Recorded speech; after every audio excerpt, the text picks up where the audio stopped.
nuestro presidente, el doctor Juan Manuel Gómez. El doctor Juan Manuel Gómez es médico internista e infectólogo de la Universidad de Miami. Actualmente se desempeña como infectólogo en la Fundación Santa Fe y sigue manteniendo su vinculación adjunta con la Universidad de Miami. El doctor Gómez ha liderado los consensos colombianos de vacunación de adultos y esa ha sido una dura tarea. Y pues no, bienvenido Juan Manuel y muchas gracias por acompañarnos. Sé que tuvo un pequeño accidente que casi lo lleva a una cosa más complicada, pero afortunadamente está con nosotros. Bienvenido, doctor Gómez, y adelante. Muchas gracias. Bueno, ya que tenemos un poquito de tiempo, como dijiste, podemos conversar algunas cosas y acerca de la vacunación en el adulto y por qué es tan complicada. Y realmente, pues, lo que quiero es que hagamos un poquitico conversado y para meter la cucharada en los tres.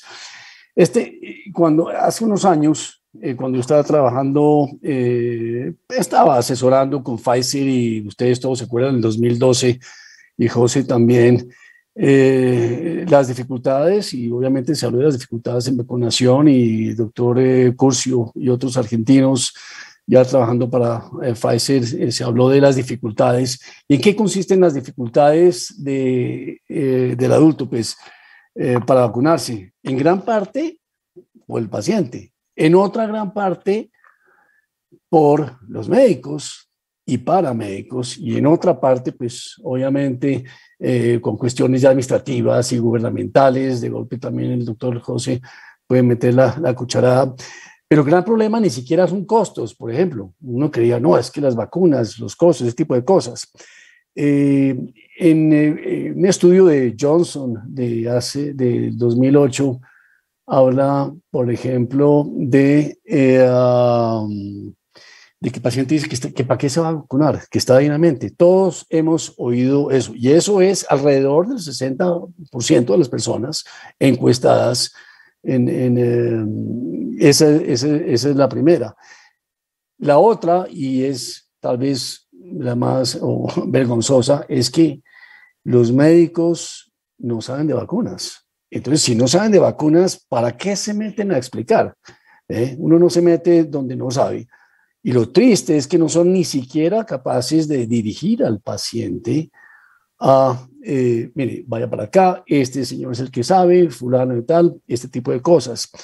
O sea que el médico, y tampoco por una cantidad de factores, de tiempo y otras cosas, pues el médico tampoco quiere meter, por decirlo así, la cucharada en cuestiones de vacunación del adulto. Y otras que van disminuyendo en porcentaje son los efectos adversos que le puede dar la enfermedad para la cual se vacunó. Eso es conocido en influenza. Y tristemente la gente habla de gripe como si fuera influenza, y yo he peleado contra eso toda la vida porque influenza es una enfermedad muy seria. La gripe todos sabemos que es menor, pero eso es una de las concepciones erróneas contra las cuales debemos hacer la educación nosotros. Y el resto, bueno, que las agujas, que contraigo la enfermedad, el costo, entonces curiosamente no es mucho. Entonces, eso es en cuanto al paciente. Ahora, en cuanto a los médicos, pues desafortunadamente es muy curioso. Y yo lo que les digo a ustedes, a los que nos escuchan, es, mire, yo soy internista general, primero. Segundo, soy infectólogo. Pero qué tal que yo solo le tomara al paciente la temperatura, porque lo que más hago, digamos, es infectología. Entonces uno como un médico integral, y los invito a que, si yo no sé de algo, pero yo peso al paciente, mido al paciente, le hablo de lo que implica la obesidad, le hablo de lo que implican otra serie de cosas que tienen que ver con protección cardiovascular, hablando de vacunas, ¿no? Entonces hay ese tipo de cuestiones que desafortunadamente los médicos no hemos llegado a hacer. Y hay una serie de paradigmas que ahorita podemos hablar un poquitico de eso, de paradigmas. La vacunación de hoy en día no es lo de antes. No voy a decir que ya no sé, que no tenemos que ver con vacunas, con vacunación infantil, pero obviamente sí nos tenemos que dedicar a pensar cómo son los paradigmas y cómo se vacuna al adulto y cuáles serían las estrategias. Podemos tocar el tema despuesito. Sí, señor, yo creo que usted ha tocado uno de los temas importantes y es que los médicos justamente no sabemos mucho de vacunas. Justamente lo que la doctora Ratter venía era contarnos su experiencia con aplicaciones para enseñar a mejorar ese conocimiento, mejorar esas habilidades. A veces se ha vuelto un poco complejo. Yo aquí quiero presentar al doctor José Alejandro Mojica. El doctor Mojica es médico de la Universidad de Cartagena, es pediatra del Hospital Militar e hizo su formación de infectología pediátrica en la Universidad Nacional de México. Y José Alejandro tiene algo especial y es que trabajó en vacunas desde el principio de su carrera profesional como infectólogo pediatra, en Sanofi una buena parte y ahora en el ministerio. Y yo creo que es una de las personas que más experiencias tiene con la vacunación en general. Y la pregunta que quisiera que José Alejandro me ayudara a responder es, ¿qué tan importante es en la formación de un pediatra saber de vacunas? Uno pensaría que es fundamental. ¿Y cómo podríamos mejorar eso para llevarlo, para trasladarlo a los internistas y eventualmente a los médicos generales? Bienvenido, José. Bueno, muchas gracias, Jorge, muchas gracias, mi estimado Juan Manuel Gómez. Un gusto compartir con ustedes este espacio. Y fíjense ustedes que estaba un poquito asustado porque yo les decía, yo les contaba, oiga, la verdad es que yo no he hablado de vacunación de adultos, pues nunca. Entonces, y fuera de eso, pues uno en la formación de pediatría, ustedes saben que las escuelas de medicina hace parte lo de, primero en medicina no es tanto, hoy en día sí, pero en pediatría la formación en vacunología es fundamental. Entonces, en el militar, y sé que en la nacional también se hace, y hoy en día cada vez más familiarizados. Los médicos, los pediatras, supuestamente somos los vacunólogos por excelencia, pero eso cambió mucho a raíz del VPH, a raíz de influenza, a raíz de que pues los infectólogos todo el día, y ahora con el COVID, pues hombre, hoy en día estamos de tú a tú, médicos de adultos y médicos pediatras. Sin embargo, la formación en pediatría es fundamental, ustedes saben, y toda la esencia está de que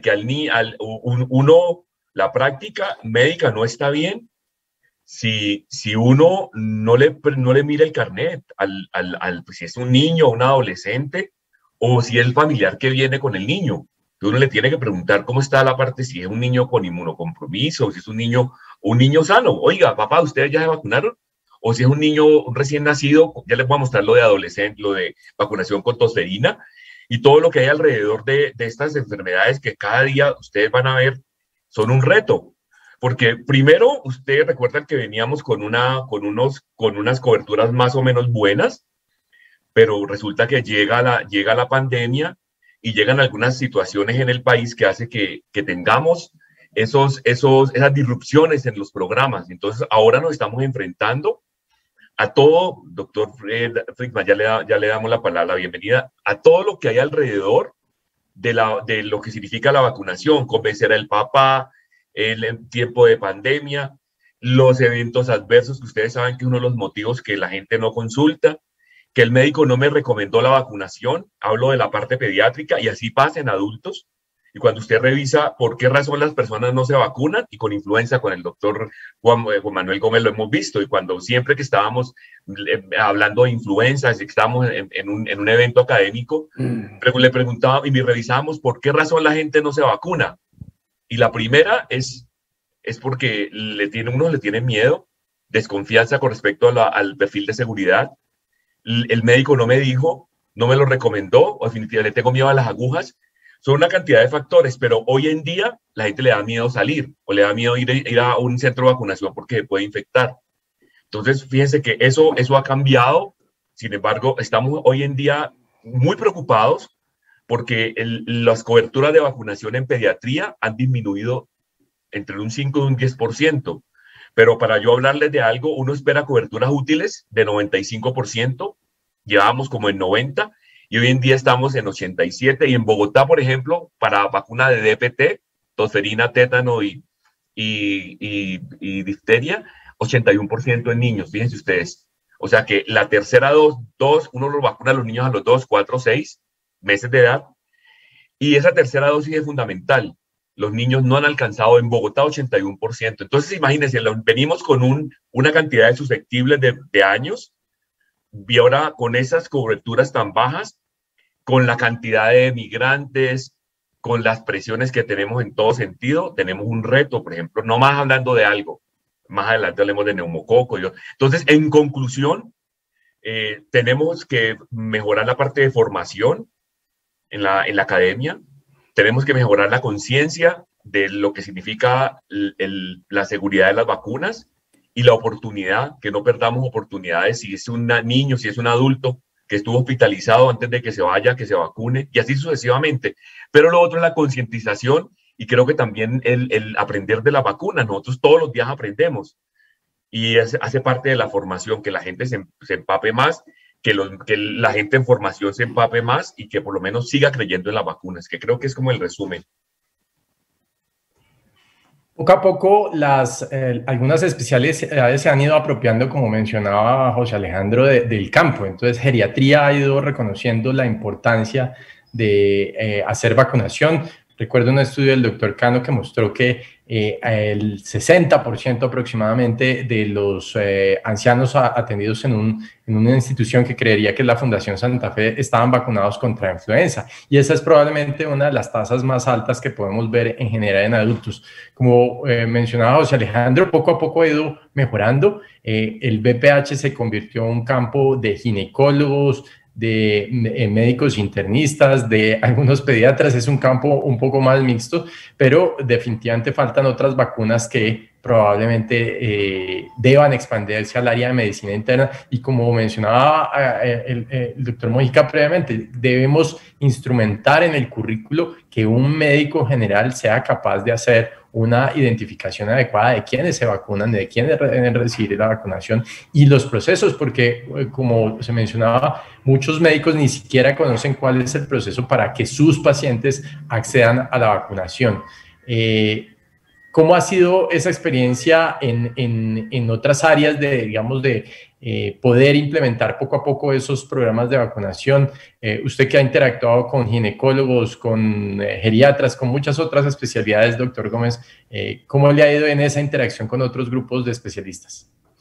Mire, a través de, tal vez en los últimos años, a punta de sobar y sobar, y ustedes que me acompañaron y nos hemos acompañado en las guías de vacunación de la Asociación Colombiana de Infectología, ustedes saben que yo dirijo una unidad de vacunación y han respondido muy bien los ginecólogos inicialmente para influenza, difteria, tétanos y pertusis, cuestión que además a nivel mundial pues, son cosas nuevas dentro de lo que es vacunación y es un más la más, así como los trabajadores de la salud también, y obviamente de los pacientes con trasplante de órganos, el paciente hematológico y el paciente cardiovascular y neumológico.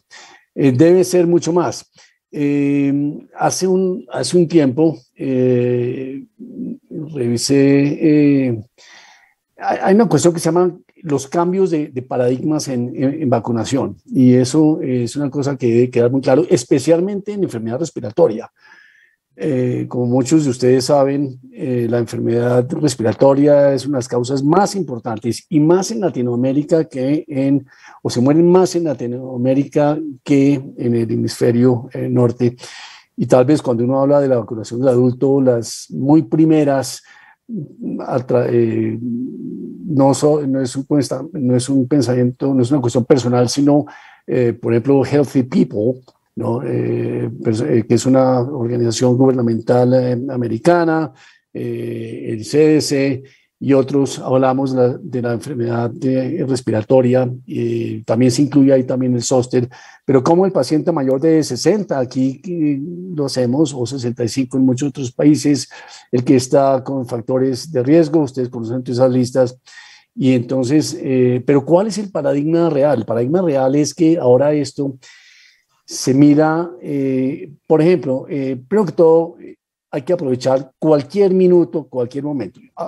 Y ustedes lo saben, doctores, yo tengo pues, un centro de vacunación y en mi consultorio también tengo, y yo no dejo ir al paciente. Usted vino aquí porque le duele la nariz, pero le voy a hablar de vacunas y hay que aprovechar el momento. Una vez que el paciente se va, es una cuestión muy difícil. Y el momento no es solo mi consultorio, es cuando el paciente va a fisioterapia, es cuando el paciente va a rehabilitación cardiovascular. Allá no los vacunan, por ejemplo. Los geriatras sí han aprendido a hacerlo, entonces, y sí han hecho todas esas jornadas de vacunación, pero ¿cómo no tiene, rehabilitación pulmonar y cardiovascular y no hacen programas de vacunación? Y otra cosa que va de la mano es, y pasa muchísimo, y a nivel, por ejemplo, de ministerial y de cuestiones de Secretaría de Salud, todos hemos tenido también la inquietud de que las enfermeras, los paramédicos le dicen al paciente, no se vacune, usted tiene POC, mire cómo está tos, no se vacune, váyase. Entonces, mire a quién nos falta educar, doctores. Entonces, eso es una. Y la otra cosa, finalmente, es mi consultorio, digamos. En mi consultorio, si yo hablo de vacunas, la secretaria no tiene ni idea y no da el papelito. Si todos no estamos al unísono y no somos todos congruentes con lo que estamos haciendo, pues entonces no tiene ningún otro sentido. Entonces, esos paradigmas han cambiado absolutamente en lo que es la educación y todos los proveedores. Es decir, todos somos médicos y bueno, yo tengo derecho a lo poquito que sé de alguna cosa quirúrgica. Le digo, mira, yo creo que tienes una hernia, pero por favor, te vas para allá. O le doy el folleto que indica qué hacer. Ese es un esfuerzo mancomunado, integral del servidor en cualquier grado de la salud. Entonces, esas son las cuestiones que definitivamente son absolutamente diferentes a como lo hacíamos anteriormente. Bueno, muchas gracias, doctor Juan Manuel.